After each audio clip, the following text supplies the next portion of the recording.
اب کچھ سہولتیں اور آسانیاں ہماری شریعت میں کر دی گئی ہیں۔ پچھلی شریعت میں یہ تھا کہ اگر کہیں پہ گندگی نجاست لگ جاتی تو اس کو دھونے سے وہ پاک نہیں ہوتی تھی۔ اگر کپڑے ہیں، کسی بندے نے نیا سوٹ لیا، کوٹ وغیرہ لیا، کوئی کمبل وغیرہ لیا، اچھا قیمتی سب، اور اس پہ نجاست لگی، اوپر سے کوے وغیرہ نے بیٹ کر دی، تو اس کو دھونے سے یا کھرچنے سے وہ پاک نہیں ہوتی تھی، اس جگہ پہ کٹ لگایا جاتا۔ اب ایک بندے نے، جیسے آج کل چل رہے ہیں، 8,000 کا 9,000 کا کوٹ لیا ہو اور اس کوٹ کے اوپر گندگی لگ جائے اور اس کو کٹ لگ جائے، وہ کوٹ بندہ پہنے گا؟ نہیں پہنے گا نا۔ پچھلی شریعت میں اس طرح تھا کہ کٹ لگاتے تھے۔ اب ہماری شریعت میں کیا ہے کہ اس کو 3 دفعہ دو، جتنی بڑی نجاست ہو پاک ہو جائے گی، کٹ لگانے کی اب ضرورت نہیں ہے۔ یہ رسول اللہ صلی اللہ علیہ وسلم کی شریعت میں نرمی کر دی گئی ہے۔ ایک اور مثال سمجھ لیجیے، پچھلی شریعتوں میں عبادت کے لیے ایک عبادت خانہ ہوتا تھا، عبادت کی جگہ ہوتی تھی، جبکہ ہماری شریعت میں نبی کریم صلی اللہ علیہ وسلم نے فرمایا وَجُعِلَتْ لِيَ الْأَرْضُ مَسْجِدًا وَطُهُورًا، کہ ہمارے لیے ساری زمین کو مسجد اور پاکیزہ بنا دیا گیا ہے۔ جہاں پہ بھی نماز کا وقت ہو گیا، انسان کہیں پہ بھی نماز پڑھ سکتا ہے، کہیں پہ بھی انسان نماز پڑھ سکتا ہے، کوئی جگہ ایسی نہیں ہے جہاں پہ نماز نہیں ہوتی ہو۔ ہاں، صرف قبرستان کے اندر جو ہے نماز پڑھنا وہ جائز نہیں ہے۔ قبرستان کے اندر جب سامنے قبریں موجود ہوں، قبریں سامنے ہوں، اگر قبرستان کے اندر ایسے ہے کہ قبریں پیچھے رہ گئیں اور انسان آگے ہے، قبلے کی طرف ہے، تو پھر نماز ہو جاتی ہے۔ باقی انسان ہر جگہ پہ نماز پڑھ سکتا ہے۔ ایک سوال کچھ دن پہلے گھوم رہا تھا، بہت وائرل ہوا تھا کہ وہ کون سی جگہ ہے جہاں پہ نماز نہیں ہوتی، تو آخر میں جواب بھی خود دیتے تھے کہ خانہ کعبہ کی چھت، کہ خانہ کعبہ کی چھت پہ نماز نہیں ہوتی۔ کیوں نہیں ہوتی؟ کہ اس کی چھت پہ جب بندہ چڑھے گا تو منہ کس طرف کرے گا؟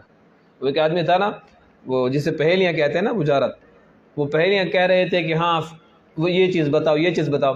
ایک بندہ سوچتا سوچتا کہتا ہے اچھا ایسا برتن بتاؤ جس کے اندر صرف انسان پی سکتا ہے، باقی کوئی چیز نہیں پی سکتی۔ تو لوگ مختلف بتاتے رہے، نہیں یہ چیز بھی نہیں ہے، یہ چیز بھی نہیں ہے، یہ چیز بھی نہیں ہے۔ آخر میں اچھا تم بتاؤ، جب کہتے ہیں ہاں پور تھی گئے، تم بتاؤ، کہتا ہے پیالہ ہے۔ تو لوگوں نے کہا پیالے کے اندر کوا نہیں پی سکتا؟ کہا کوا پیالے دے کڑے کول کی میں نہ پیس، کوا کیسے پکڑے گا پیالے کو، انگلی کیسے ڈالے گا؟ ارے اللہ کے بندے، چونچ کے ساتھ وہ نہیں پی سکتا۔ تو یہاں پہ بھی وہی بات ہوئی، خانہ کعبہ کی چھت پہ بندہ نماز پڑھے گا تو منہ کس طرف کرے گا؟ جس طرف بھی منہ کرے۔ جو بندہ خانہ کعبہ کے اندر چلا جاتا ہے، جیسے بڑے بڑے بادشاہ جاتے ہیں، وہ خانہ کعبہ کے اندر نماز پڑھتے ہیں، کس طرف منہ کرتے ہیں؟ جس طرف ان کا دل چاہے۔ ہر طرف خانہ کعبہ کی دیواریں، اس طرف منہ کریں بھی ٹھیک ہے، اس طرف کریں، اس طرف کریں، اس طرف کریں، ہر طرف خانہ کعبہ کی دیواریں۔ تو چھت پہ بھی یہی ہے، جس طرح منہ کرے نماز ہو جائے گی۔ لیکن چھت پہ بے ادبی ہے، خانہ کعبہ کی چھت پہ نماز پڑھنا بے ادبی ہے، ورنہ نماز ہو جائے گی۔ صرف قبرستان کے اندر نماز نہیں ہوتی۔ بعض لوگ کہتے ہیں لیٹرین کے اندر نماز نہیں ہوتی، اس کو بھی صاف کر لی جائے، وہاں پہ نجاست نہ ہو تو وہاں پہ نماز ہو سکتی ہے۔ تو پچھلی شریعتوں میں صرف ایک جگہ مخصوص ہوتی تھی، نبی کریم صلی اللہ علیہ وسلم کی شریعت میں اللہ تعالیٰ نے ساری کی ساری زمین کو کیا کر دیا؟ پاک کر دیا ہے۔ اب اللہ تبارک و تعالیٰ نے جو یہ فرمایا کان الناس امۃ واحدہ، کہ سارے کے سارے لوگ ایک ہی دین پر تھے۔ کب تھے ایک دین پر؟ اس کے بارے میں مفسرین کے مختلف اقوال ہیں۔ بعض مفسرین فرماتے ہیں جو پہلا قول ہے کہ عالم ارواح میں جب اللہ تبارک و تعالیٰ نے سوال کیا تھا الست بربکم، کیا میں تمہارا رب نہیں ہوں، تو تمام روحوں نے کہا تھا بلا، اے ہمارے اللہ، آپ ہمارے رب ہیں۔ تمام روحوں نے جواب دیا، تو ایک ہی ملت پر تھے۔ اس کے بعد جب دنیا میں آتے رہے تو پھر ان کے افکار، ان کے نظریات، ان کے عقائد بدلتے رہے۔